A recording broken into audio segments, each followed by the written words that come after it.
El título de nuestra enseñanza de hoy se llama Aceite Extra. ¿Listo? ¿Cómo se llama? Aceite extra. Para poder empezar a hablar de qué es ese aceite extra, vamos a ir a la palabra en Mateo 25. Vamos a leer de los versículos 1 al 13. Amén. Dice la palabra del Señor en estos textos: Entonces el reino de los cielos será semejante a 10 vírgenes que, tomando sus lámparas, salieron a recibir al esposo. 5 de ellas eran prudentes y 5 insensatas.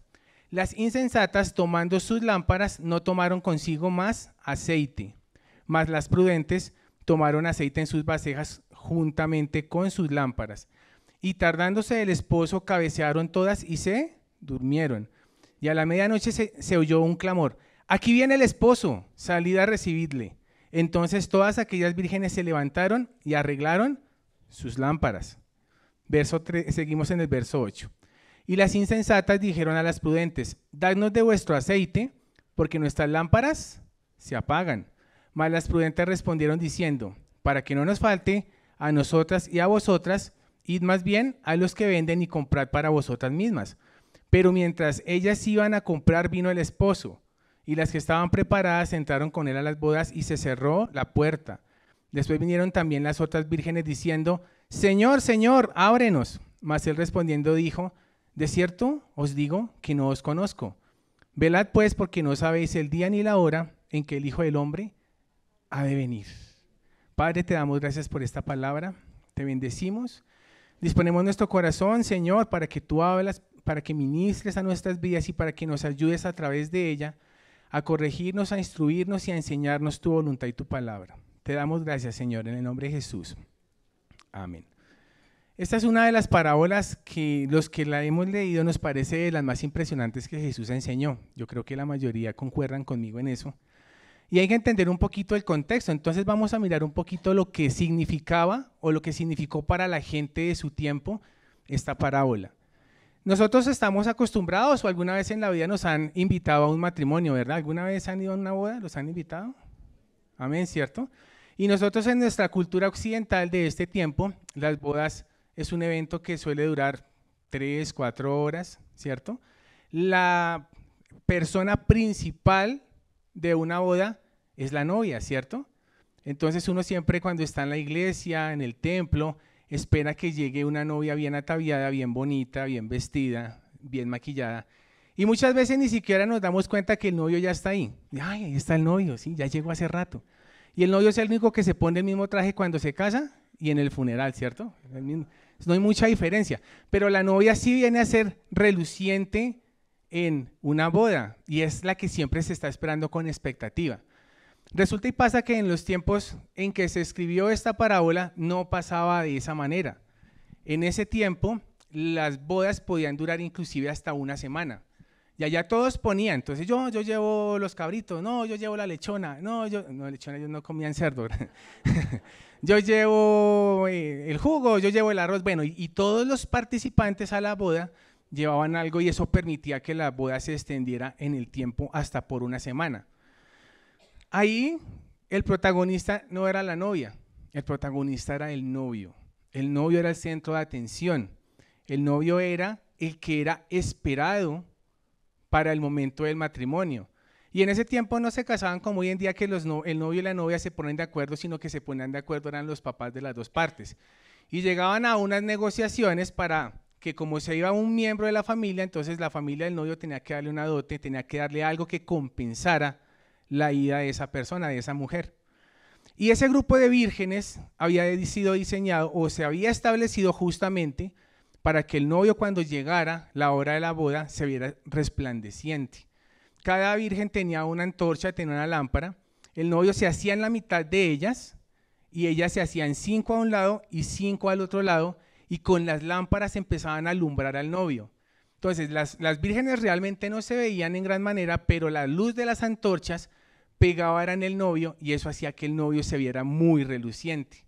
Partiendo de esa historia, entonces vamos a mirar cómo esa enseñanza se puede aplicar a nuestras vidas el día de hoy.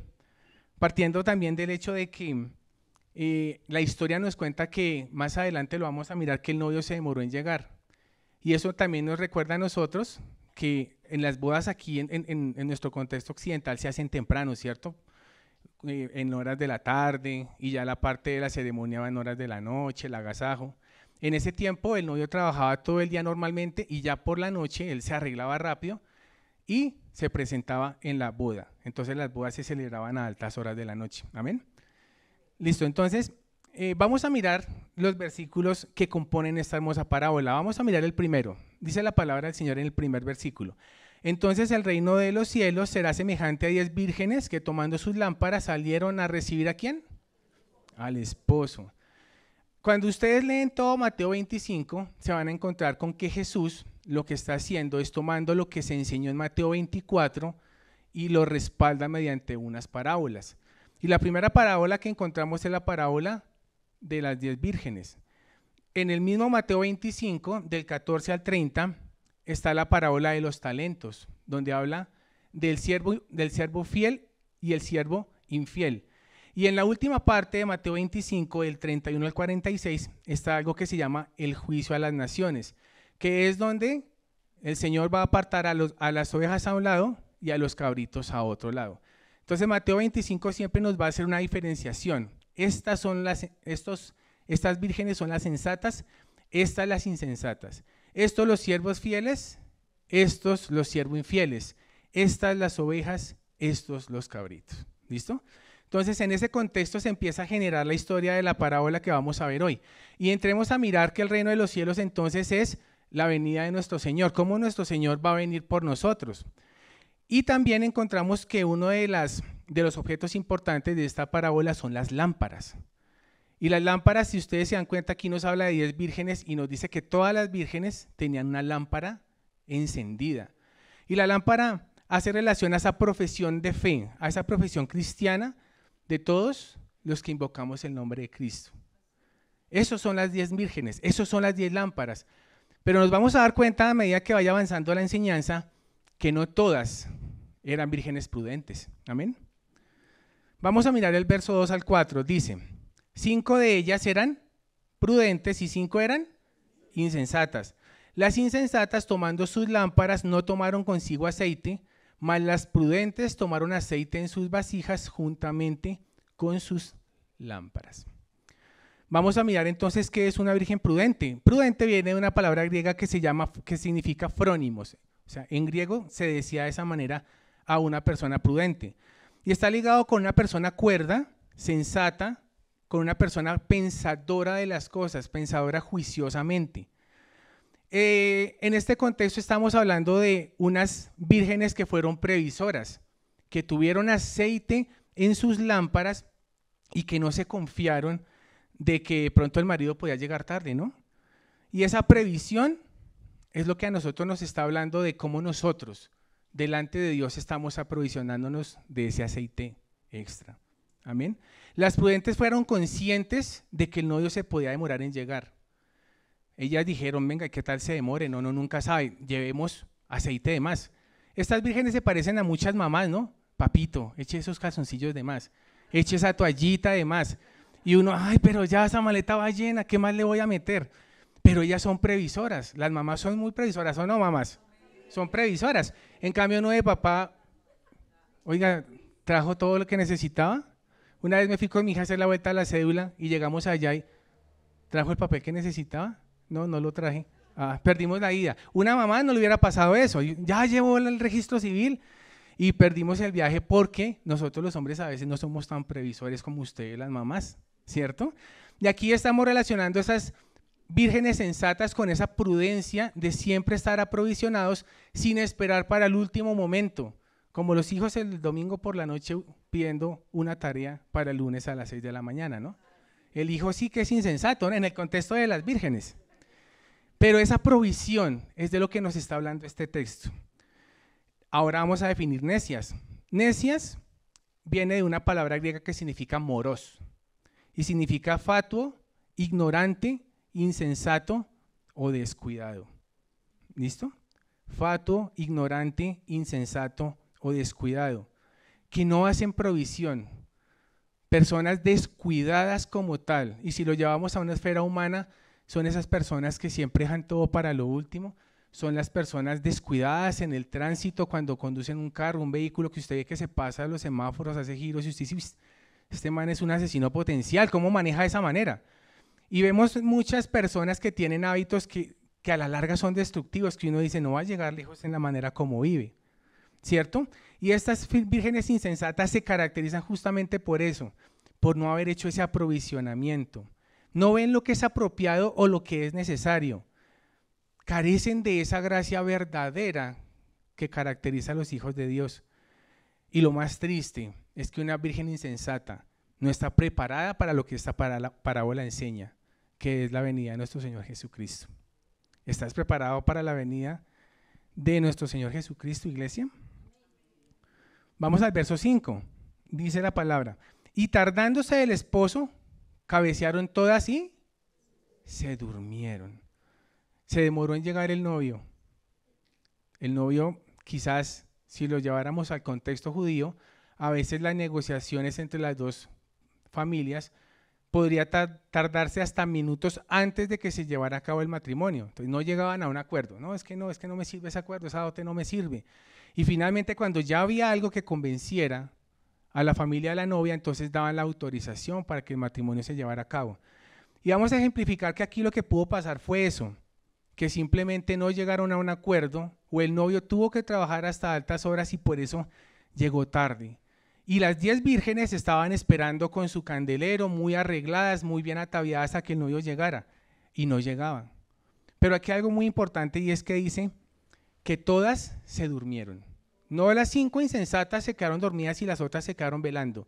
Dice, todas, sin excepción, se durmieron. Iglesia, y el gran problema que tenemos en nuestro tiempo es que somos una iglesia que duerme plácidamente en muchos sentidos. Y el Señor nos llama a través de su tardanza, porque muchos lo tienen por tardanza, muchos dicen, pero es que ya son 2000 años y nada que viene. ¿Será que sí va a venir? Inclusive muchos llegan a dudar de que el Señor venga porque ya son 2000 años y desde que se escribieron las cartas nos están diciendo que Jesucristo va a venir, ¿cierto? Pedro dice, estad preparados para la venida. Pablo también lo dice. La gente de su tiempo ya estaba esperando que Jesús viniera. Ya han pasado 2000 años y nada que llega. ¿Qué estará pasando? ¿Cierto? Entonces aquí vemos cómo tardó en llegar el novio y finalmente se quedaron todas profundamente dormidas, se cansaron de esperar.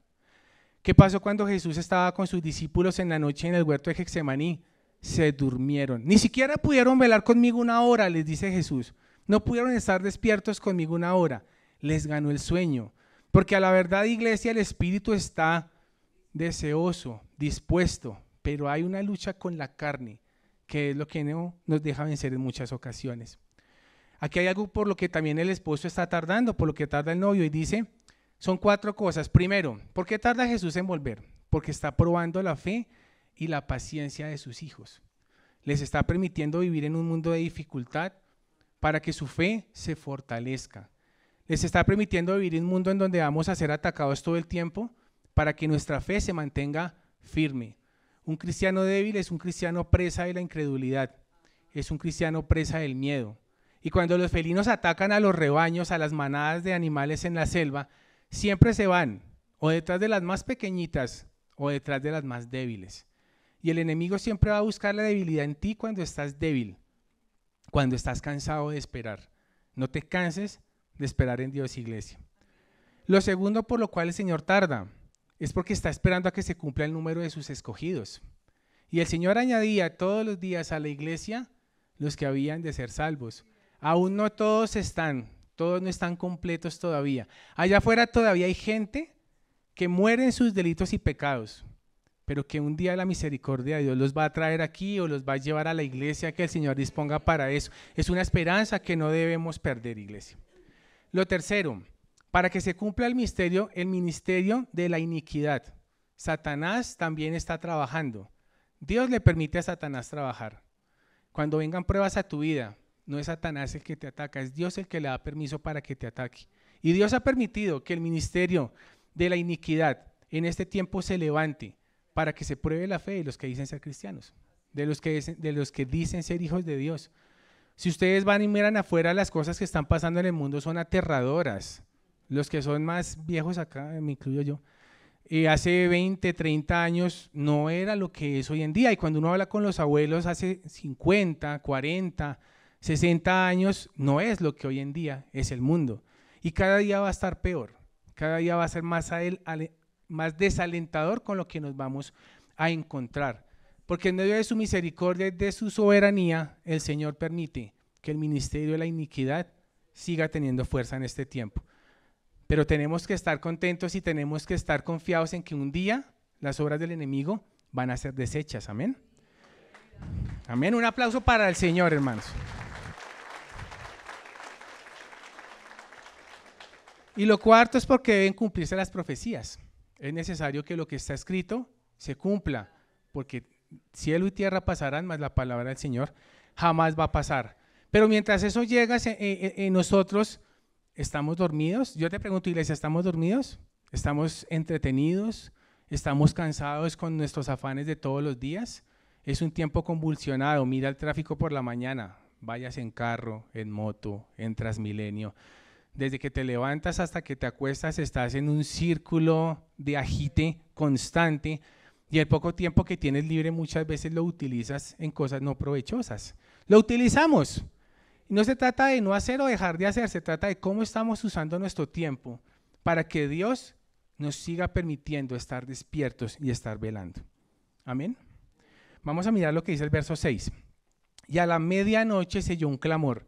Aquí viene el esposo, salid a recibirle. Llegó el clamor de la medianoche. Las vírgenes todas estaban durmiendo. Estaban contentas en su sueño, ¿no? Cuando se escuchó un clamor repentino, un grito.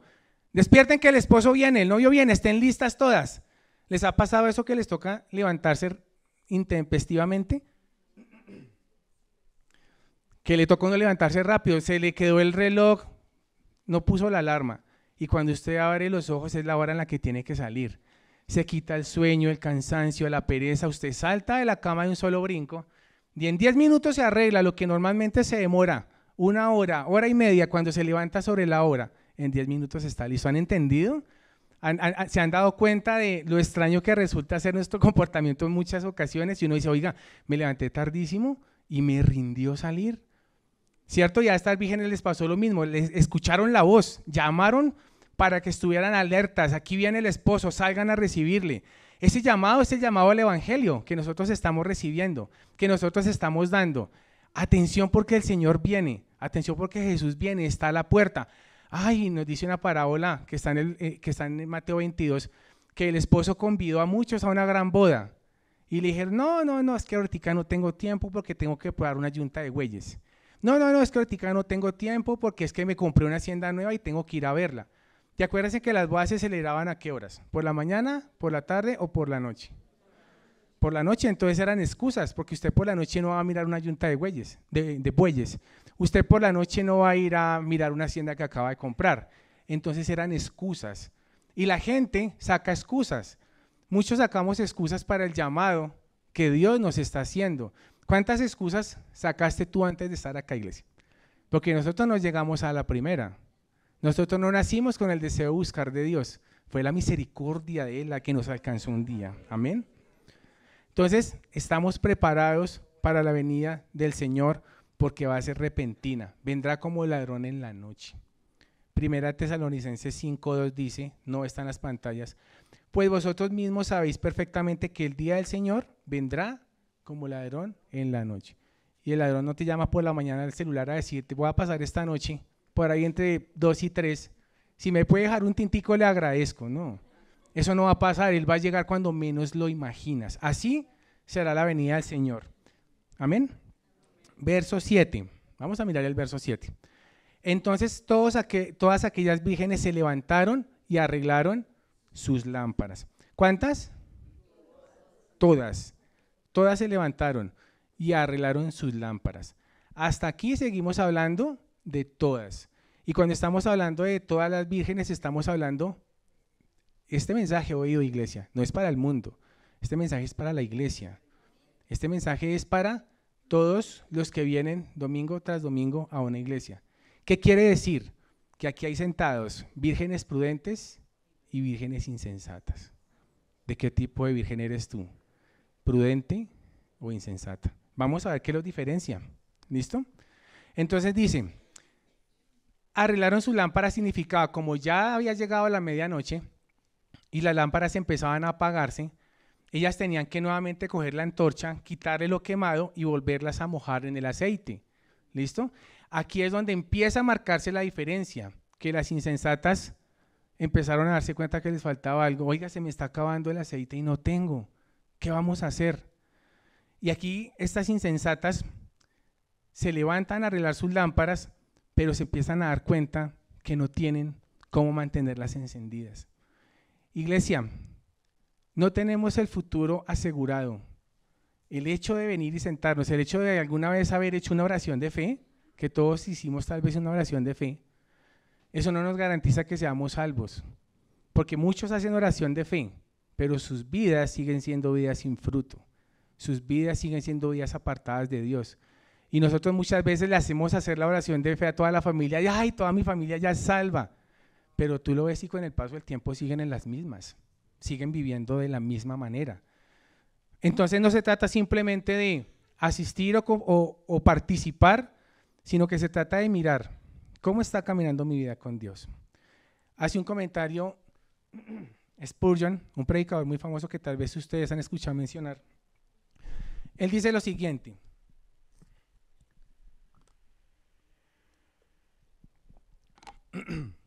no parecía haber mucha diferencia entre ellos. ¿Está hablando de quiénes? De las vírgenes. Todos eran vírgenes, todas llevaban lámparas, todas sus lámparas estaban encendidas. Las lámparas de las necias eran tan brillantes como las de las prudentes. La diferencia fue inobservable para la mayoría de los espectadores, pero fue una diferencia esencial y fatal. Queridos amigos, es la falta de aceite lo que causa la ruina de muchas lámparas de los creyentes. La falta de aceite. No es la lámpara, es la falta de aceite. No es el hecho de que nosotros creamos que somos buenos cristianos. Es como lo estamos demostrando. Amén. Qué pena con ustedes. El verso 8 nos dice lo siguiente: y las insensatas dijeron a las prudentes, cuando ya se dieron cuenta de la situación, dadnos de vuestro aceite, porque nuestras lámparas se están apagando, se apagan. Aquí nosotros entonces podemos ver cómo mucha gente quiere buscar de Dios simplemente por el favor de otro. Es que yo soy de un hogar de familia cristiana, mis papás son cristianos, por ende yo soy cristiano. ¿Es correcto o es falso? Es falso, porque la salvación es individual, porque cada virgen llevaba su propio aceite. Y aquí hay algo muy interesante de lo que nos describe el aceite, que se los voy a mostrar rápidamente. El aceite tiene unas funciones que son las siguientes: sirve como un lubricante, ¿listo? Entonces reduce la fricción y el desgaste entre los hermanos cuando lo relacionamos con el Espíritu Santo. Recordemos que muchas veces el aceite se relaciona con el Espíritu Santo. Sirve como tratamiento médico. El Espíritu Santo trae sanidad y trae restauración. Quema en lámparas. El Espíritu Santo da luz al creyente. ¿Se usa para qué? Para masajes. El Espíritu Santo vigoriza para su servicio. Se usa para perfumes. El Espíritu Santo nos adorna y nos hace agradables para los que nos rodean. Pule cuando se bruñe el metal. El Espíritu Santo nos alisa y nos quita las asperezas de nuestro carácter. La falta de aceite, iglesia, no habla de una separación entre los cristianos más ungidos, el cristiano que tiene más el Espíritu Santo, que se le nota más, y a un cristiano que no se le nota tanto. El aceite está haciendo relación o está haciendo una diferenciación entre el que es verdadero creyente y el que es un falso creyente. Y lo más triste, iglesia, es que de los dos hay aquí creyentes verdaderos y creyentes falsos. Nadie puede salvarse por venir a la iglesia, ni nadie puede esperarse el salvado comprando la fe. Tú no puedes comprarla, tú no la puedes comprar con tu diezmo, tú no la puedes comprar con tus buenas obras, no la puedes comprar. La única manera es que el Espíritu Santo esté vivo en ti. Amén. Verso 9. Mas las prudentes respondieron diciendo: para que no nos falte a nosotras y a vosotras, id más bien a los que venden y comprad para vosotras mismas. La clave, iglesia, de un cristianismo verdadero es la llenura del Espíritu Santo. ¿Qué tan lleno del Espíritu Santo estás? ¿Cuál fue la última vez en que tú te postraste delante de la presencia de Dios y lloraste por tu pecado? ¿Cuál fue la última vez que te presentaste como el publicano que nos cuenta la historia cuando Jesús dice que había un publicano que haciéndose en la última banca donde nadie lo viera, con su cabeza agacha decía: Señor, yo no soy digno, perdóname? Se daba golpes de pecho y decía: yo no soy digno. ¿Cuándo fue la última vez que tú le dijiste al Señor: no soy digno de ser tu hijo? ¿Cuándo fue la última vez que tú humillaste y le dijiste: soy tan miserable, soy tan pecador, Señor, que necesito tanto tu misericordia? Con lágrimas en tu rostro. ¿Cuándo fue la última vez que lloraste delante de la presencia de Dios, iglesia? O tienes la oración farisea, ¿no? El fariseo que se para adelante y: ay, Señor, gracias porque yo no soy como esos pecadores de allá, ni como esos de allá. Ay, gracias porque yo no soy como esos de derecha o esos de izquierda. Ay, gracias, Señor, porque yo no soy como ese que roba, como ese que mata. ¿Cuándo fue la última vez que dejaste de hacer esa oración farisea y te postraste delante de Dios para decirle: te necesito tanto, Señor, que sin ti no sé qué sería de mi vida? Revisa tu vida, iglesia, cómo está tu comunión delante de Dios. Hebreos 15:16 dice: cuando oigan hoy su voz, no endurezcan el corazón, como lo hicieron los israelitas cuando se rebelaron. ¿Y quiénes fueron los que se rebelaron contra Dios a pesar de haber oído su voz? ¿No fue acaso el pueblo que salió de Egipto guiado por Moisés? ¿A quién le están hablando? Al pueblo de Dios.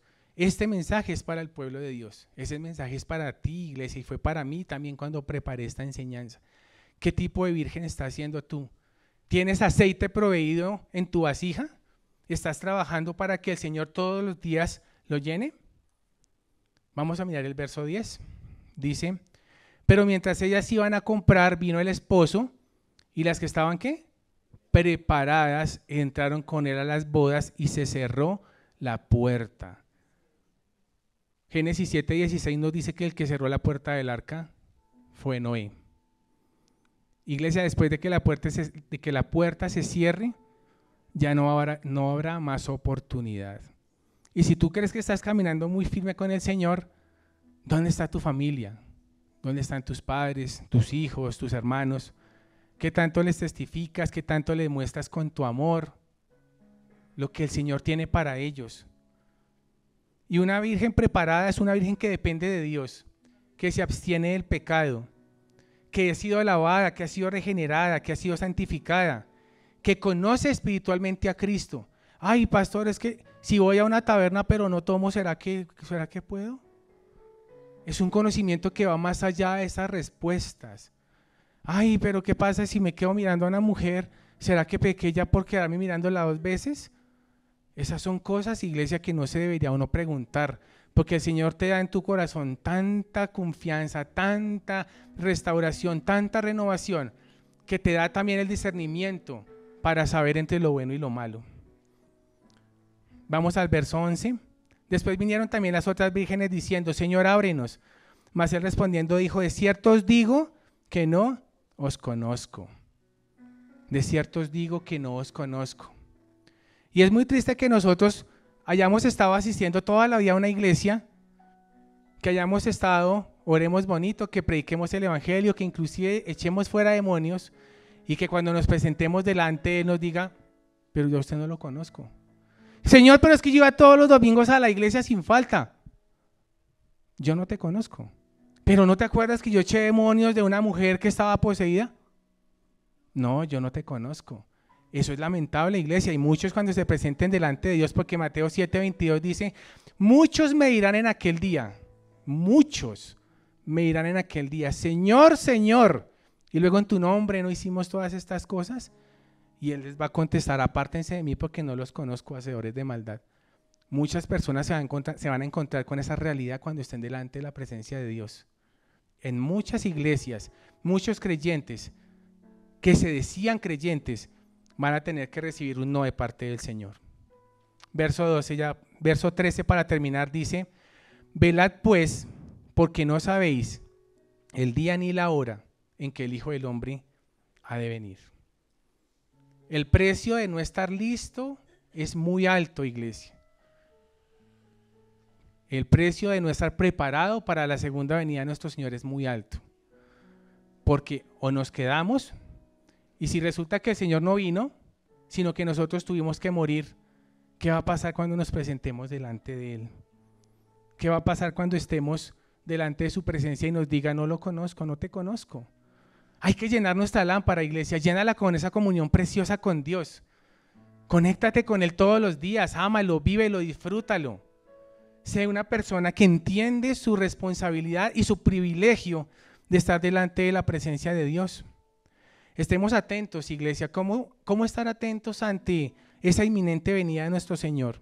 Entendiendo que los tiempos no serán mejores, que la apostasía y los falsos maestros proliferarán.